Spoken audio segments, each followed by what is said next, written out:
everyone. So today's topic is transport across cell membrane. Last class में हमने discuss किया था स्ट्रक्चर ऑफ प्लाज्मा मेम्ब्रेन. उसी का ही एक फंक्शन है, मेजर जो फंक्शन है प्लाज्मा मेम्ब्रेन का, कि सेल के अंदर कोई भी चीज एंटर कर रही है और सेल से कोई भी चीज एग्जिट कर रही है. तो नॉर्मली जो एग्जिट और एंट्री कराता है किसी भी सब्सटेंस का सेल के अंदर और सेल के बाहर, ये जो फंक्शन होता है ये किसका होता है? Plasma membrane. इसीलिए हम प्लाज्मा मेम्ब्रेन को डिफाइन करते हैं कि वो एक सेलेक्टिवली परमिएबल मेम्ब्रेन है. अब सेलेक्टिवली का मतलब है कि वो सब्सटेंसेस को सेलेक्ट करके ही एंट्री और एग्जिट कराता है. अब नॉर्मली अगर हम बात करें कि ट्रांसपोर्टेशन का जो प्रोसेस है थ्रू द सेल मेम्ब्रेन, वो दो टाइप से परफॉर्म किया जाता है.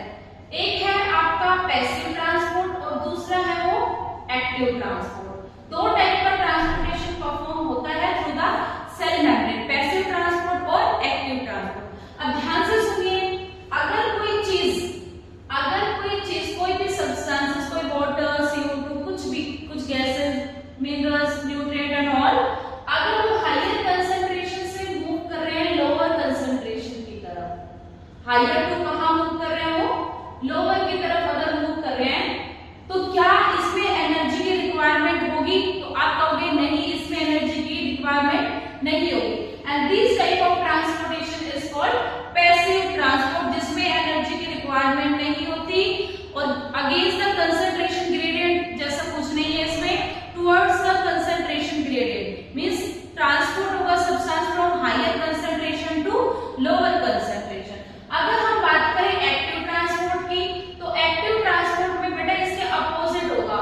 कोई भी सब्सटेंस मूव करेगा from lower concentration to higher concentration. अगर कोई सब्सटेंस लोअर से हायर की तरफ मूव कर रहा है, कम से ज्यादा की तरफ मूव कर रहा है, इट मींस उसमें क्या लगेगी? एनर्जी लगेगी. And this type of transportation is called active transport.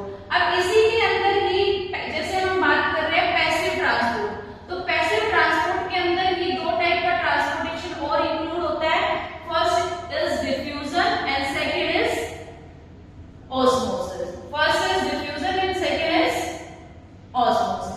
अगर हम बात करें डिफ्यूजन की, तो नॉर्मल डिफ्यूजन को बेटा आप रिलेट करें एक वर्ड से, that is diffuse. Diffuse word का मतलब होता है स्प्रेड होना, फैलना.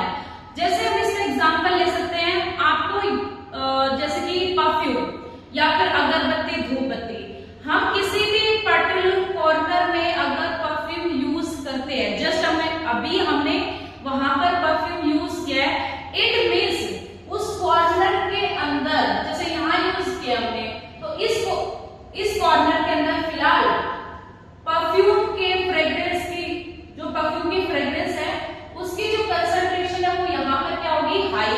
बाकी जो एरिया है, रूम जो पूरा है, उसके अंदर परफ्यूम की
मेम्ब्रेन। इट मींस ऑस्मोसिस का जो प्रोसेस होगा वो किसके थ्रू होगा? सेल मेम्ब्रेन के थ्रू होगा। अब इसी ऑस्मोसिस के अंदर एक टॉपिक आता है बेटा छोटा सा, types of solution. Types of solution, इस टाइप ऑफ सॉल्यूशन को हम एक छोटे से एग्जांपल के थ्रू एक्सप्लेन करते हैं। जो रेजिन्स होती है, किशमिश होती है, जैसे फिलहाल अभी मैंने एक बाउल लिया है, उसके अंदर मैंने डाल दी ड्राई किशमिश। क्या डाल दी मैंने अभी? ये किशमिश कैसी है? ड्राई है। और इस कटोरी के अंदर मैं ऐड करूंगी वाटर। क्या ऐड करूंगी? वाटर। तो फिलहाल आप ये देखिए, इस जो ड्राई किशमिश को है हमने इसको मान लिया सेल, और इसकी जो आउटर लेयर है उसको हमने मान लिया सेल मेम्ब्रेन। अभी फिलहाल किशमिश ड्राई है, किशमिश ड्राई है तो उसके अंदर जो वाटर की कंसंट्रेशन है वो क्या है? वाटर की जो कंसंट्रेशन है वो क्या है? कम है। और जो बाउल है, बाउल के अंदर वाटर की कंसंट्रेशन क्या है? ज्यादा है। पहली कंडीशन ये। सेकंड जो कंडीशन होगी वो क्या होगी बेटा? आपने रात को किशमिश भिगोई है, सुबह जब आप उठ के देखेंगे तो किशमिश कैसे हो जाती है? स्वेल हो जाती है, मतलब फूल जाती है। अभी किशमिश कैसे होगी? स्वेल हो गई, मतलब फूल गई। इट मींस किशमिश के अंदर, ये सेल के अंदर ओवरऑल बोले वाटर कंसंट्रेशन ज्यादा as compare to external medium. कटोरी के अंदर वाटर की कंसंट्रेशन कम हो गई क्योंकि वहां से वाटर ऑस्मोसिस प्रोसेस के थ्रू कहां मूव कर गया? किशमिश के अंदर। अब ऐसा तो नहीं है बेटा वो किशमिश 4-5 दिन तक उसी की बाउल के अंदर रखी रहेगी और किशमिश इतनी ज्यादा फूल जाएगी, ऐसा तो